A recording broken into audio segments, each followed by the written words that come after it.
көңіл-күйлерің қалай бүгін сабаққа деген? Жақсы, иә. Бүгін қай мезгіл, айдың қай мезгілі? Қараша. Ал қай мезгіл бұл айдың? Күздің соңғы айы. Жақсы. Бүгінгі сабағымыз балдарымен қарашаның 28-і судың пайдасы жаңа сөздер екен, иә? Жаңа сөздермен сансыз береді, кім айтады екен? Оқып жібереміздер. Айтамыз. Пайда, польза, аскороту, переварить, пишу, тасымалдау, перенос, жарақаттану, получить ранение, сауықтыру, оздоровление, табиғи болғаннан деп кетеді. Жақсы, балдар. Жаңа сөздермен танысып алдық, иә? Судың пайдасы туралы. Ал енді біз бірінші екі топқа бөліп аламыз, балдар. Сабағымызды бірінші. Енді міне бірінші тобымызға су тіршілік көзі дейді. Су тіршілік көзі. Жақсы. Екіншімізге судың қасиеті дейді. Судың қасиеті. Ал жақсы балалар. Енді сабағымызды бастамас бұрын, енді сабағымызды бастамас судың пайдасы дегеніміз не? Судың пайдасы. Міне мақсатымыз. Мінеге. Сабақтың мақсаты балалар. Мәліметті жинақтай отырып, тақырып бойынша постер жасау, және жүктеу, сілтеу, сұрау есімдерді жазба, ауызша жұмыстарды орындана және қолдану.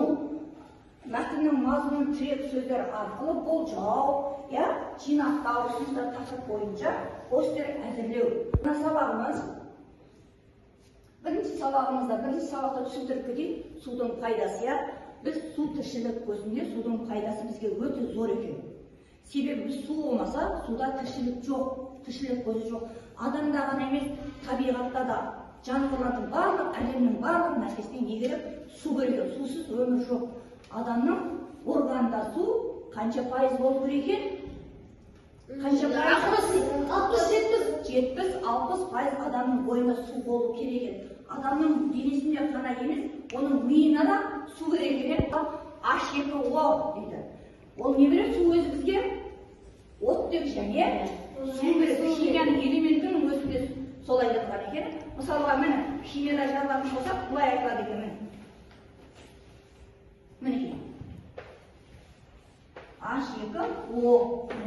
Сутек және оттек болып. Химияның өзінде солай бөлінген. Химиялық пәнде сендер таныса бастайсың. Ал енді бірінші тапсырмамыз, мінекей. Су тіршіліктің көзі дейді. Осылар отырып қазір тез арада кітап қойында сөйлем қарап жіберейікші. Қан екі топ. Бәріміз кітапта тез кітапқа қараймыз. Бірінші топ. Жоғышқа жоқ келіп отырған. Жазамыз. Бәріміз жазамыз. Қай топ бірінші болады екен? Қай топ бірінші болады екен? Кәні есік орындаймызды қол шапқа бастайды. Кім топ қай топ бірінші болғаны? Кәні қай топ бірінші болғаны? Кесіз болдық деп қолға береміз. Оқыш береміз. Болдық қайда? Кесіз бола қоямыз. Қаны балдар? Жылдам. Болды. Жақсы, жарайсың. Кәні су тіршіліктің көзі бірінші айтты. Кәні оқыш береміз. Су адам ағзасына өте пайдалы. Ана қараймыз. Дұрыс, жақсы. Жарайсың. Күніне адам 2 литр су ішу керек. Өте жақсы. Жақсы, не қыламыз? Кейбір есептейміз, ең жоғарғы балымыз болды. Кән, қыздар сендер болдыңдар ма? Қай топ боламыз? Кән, уақыт кетіп. Кім болды? Жақсы.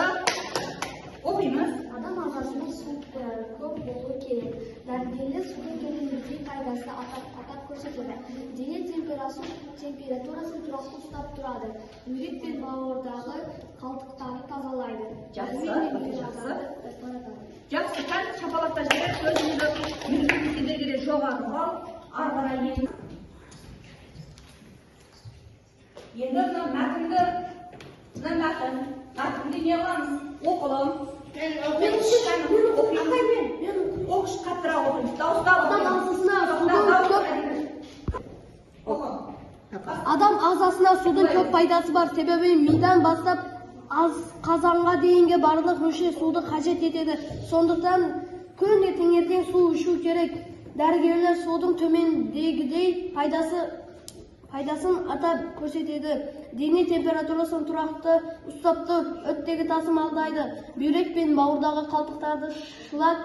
Мәтіннің ішінде не жазылған екен? Адамның ағзасында Адам асқазанында дейінгі барлық мүше суды қажет Қарамайды, етеді. кітапқа қарамай айтамыз. Сондықтан күнде адамдар 2 литр су ішу Дұрыс, қажет. жақсы, өте жақсы. Оттегі тасымалдайды. Бауырға, бүйрекке, өте несі игі. Жәрдем береді. Жәрдем береді, сусыз Қуат бізге. береді. Қуат береді, қуаттың өзі жақсы, отыра ғой, өте жақсы. Мә, сендерді кәдімгі балмен бағалаймыз, кәдімгі мына топты да жақсы оқыған үшін. Енді бір, қазір мына бір, қазір сергіту кезегіміз, кәні. Мінекей, балдар, өзімізді бойымызды шашамамыз үшін, бойымызды бір сергітіп алайық.